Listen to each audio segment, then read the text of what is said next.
હમણાં જ ભારતીય જનતા પાર્ટીના પ્રદેશ અધ્યક્ષ અને જેમનું વ્યક્તિત્વ એક ઉર્જાવંત વ્યક્તિત્વ રહ્યું છે, આમને પ્રમુખ પદે બિરાજમાન પછી પાર્ટીની ગતિવિધિઓમાં એક પ્રકારની ઉર્જાનો સંચાર થયો છે એવા આપણા પ્રદેશ અધ્યક્ષ માનનીય શ્રી જગદીશભાઈ વિશ્વકર્માજી આપણી વચ્ચે ઉપસ્થિત, ગુજરાત સરકારમાં શિક્ષણ અને સામાજિક ન્યાય વિભાગના મંત્રી ડોક્ટર પ્રદ્યુમન વાજાજી, એવા જ બીજા મંત્રી મિનિસ્ટર ઓફ સ્ટેટ બેન શ્રીમતી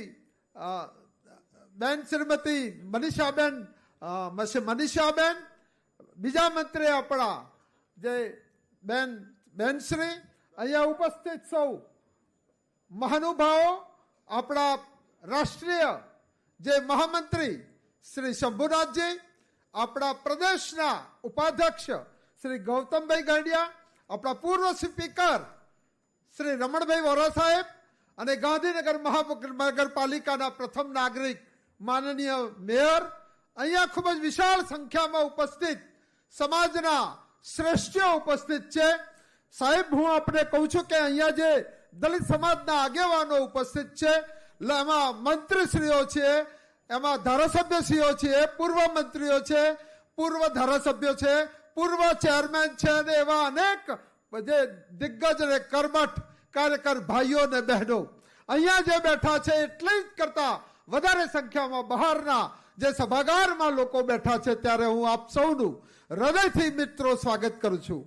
મિત્રો, ભારતીય જનતા પાર્ટીની વાત કરું તો આપણા ભારતીય જનતા પાર્ટીના શીર્ષસ્વ નેતૃત્વ માનનીય યશસ્વી પ્રધાનમંત્રી શ્રી નરેન્દ્રભાઈ મોદી સાહેબ, આપણા ગૃહમંત્રી અને આપણું યશસ્વી નેતૃત્વ શ્રી અમિતભાઈ શાહ સાહેબ, અને હમણાં જ જેમનો નવા વરાયા છે એવા રાષ્ટ્રીય અધ્યક્ષ શ્રી નીતિનજી નવીનજી, અને સમગ્ર ભારતીય જનતા પાર્ટી અને ગુજરાતે જે પ્રકારે અનુસૂચિત જાતિના વિકાસ માટેના કાર્યો કરે છે, મને લાગે છે કે અનુસૂચિત જાતિના વર્ગોમાં ભારતીય જનતા પાર્ટીનો જે વ્યાપ હોવો જોઈએ એ વ્યાપ મને કંઈક ઓછો પડતો લાગે છે. ત્યારે આજે આપ આટલી બધી મોટી સંખ્યામાં સમાજના શ્રેષ્ઠીઓ ઉમટી પડ્યા છો, ત્યારે આ વિષય સમાજની વચ્ચે મૂકવા જેવો છે. અને એની વાત કરું તો તાજેતરના 2026 અને 27ના જનરલ બજેટમાં ગુજરાત સરકારના અનુસૂચિત જાતિના વર્ગના છાત્રોના માટે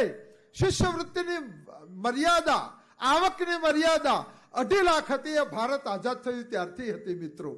અને મિત્રો, આપણી સરકારે અને આપણી પાર્ટીએ એ આવકની મર્યાદાને 6 લાખ સુધીની મર્યાદા વધારી છે. ત્યારે અનેક આપણા છાત્રાઓને એમાં ફાયદો થવાનો છે. હું ત્યાં સુધી કહું છું કે બાબા સાહેબ આંબેડકરે એક મંત્ર આપ્યો હતો, શિક્ષિત બનો. અને મને લાગે છે કે શિક્ષિત બનો એ મંત્રને ચરિતાર્થ કરવાનું કાર્ય કર્યું હોય તો આપણી ગુજરાત સરકારે કર્યું છે. અને એટલા માટે હું ગુજરાત સરકારનો ઋણ સ્વીકાર સમારોહ આજે આપણે સૌ કરી રહ્યા છે. મિત્રો, આ વિષય ખૂબ જ મજબૂત છે. આ એક વિષય ફક્ત નથી મિત્રો. શ્રી નરેન્દ્રભાઈ મોદી સાહેબની સરકાર આવી ત્યારે દિલ્હીના પાટનગરમાં દરેક રાજનેતાઓના મેમોરિયલ હતા, એકમાત્ર બાબા સાહેબ આંબેડકરને છોડીને.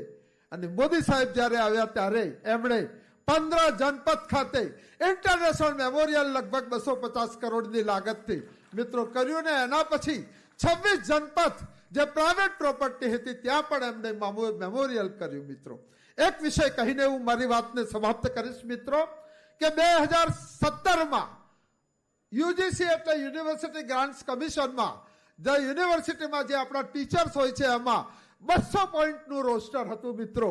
અને એ 200 પોઈન્ટનું રોસ્ટર એક કોર્ટના ચુકાદાને લઈને 13 પોઈન્ટ એટલે કે લગભગ નગण्य રોસ્ટરમાં આવીને અટકી ગયું હતું મિત્રો. એ વખતે હું પાર્લામેન્ટરી કમિટીનો ચેરમેન અને સાંસદ હતો અને સરકારને રજૂઆત કરી, આપણા પ્રધાનમંત્રીશ્રીને રજૂઆત કરી. આપણે સુપ્રીમ કોર્ટની 3 બેન્ચ સભ્યોની જજની બેન્ચમાં આ ચુકાદામાં આપણે હારી ગયા. અને ત્યારે એકમાત્ર વિકલ્પ હતો SC ST ના લોકોને 200 પોઈન્ટ રોસ્ટર આપવાનો. એ મહામહિમ રાષ્ટ્રપતિજીનો અધ્યાદેશ લાવવાનો હતો. અને જ્યારે સાહેબને વિનંતી કરી ત્યારે સાહેબે તુરત જ એ વિનંતી સ્વીકારી અને ફેબ્રુઆરી 19માં મહામહિમ રાષ્ટ્રપતિજીનો વટહુકમ એટલે કે અધ્યાદેશ લાવીને અનુસૂચિત જાતિ અને જનજાતિના વર્ગના લોકોને એમણે મદદ કરી હતી. મિત્રો આવા તો અનેકવિધ દાખલાઓ પડે છે. ત્યારે આપ સૌને મારી વિનંતી છે કે આપણે આપણા આખા સમગ્ર ગુજરાતમાંથી આપ અહીંયા આપ પધારેલા છો ત્યારે આપણે આપણા પોતપોતાના વિસ્તારમાં જઈને સમાજમાં ભારતીય જનતા પાર્ટીની સરકાર દલિતો માટે ખાસ કરીને અનુસૂચિત જાતિના વર્ગના લોકો માટે કયા કાર્યો કરે છે એ આપણે લોકોને સુધી ત્યાં સુધી આપણે ઊંડે જઈએ. અને મને લાગે છે કે આ સમાજ એ દૂધે ધોઈને પૈસા આપવા વાળો સમાજ છે. આ સમાજ તમે 1 રૂપિયા આપો તો ₹1.25 આપવાના છે. અને મને પૂર્ણ વિશ્વાસ છે કે સમાજ ભારતીય જનતા પાર્ટીની સાથે જોડ્યા છે. અને બીજા લોકો જે રાજકીય રીતે રોટલા શેકતા છે એમના રોટલા બંધ થઈ જવાનું કાર્ય થશે. આપ સૌ અહીંયા પધાર્યા છો, મંચ અહીંયા છે, ત્યારે આપ સૌનું સ્વાગત કરીને હું મારી વાતને વિરામ આપું છું. ભારત માતા કી જય. જય જય ગરવી ગુજરાત. જય ભીમ. ખૂબ ખૂબ આભાર પ્રમુખ સાહેબ.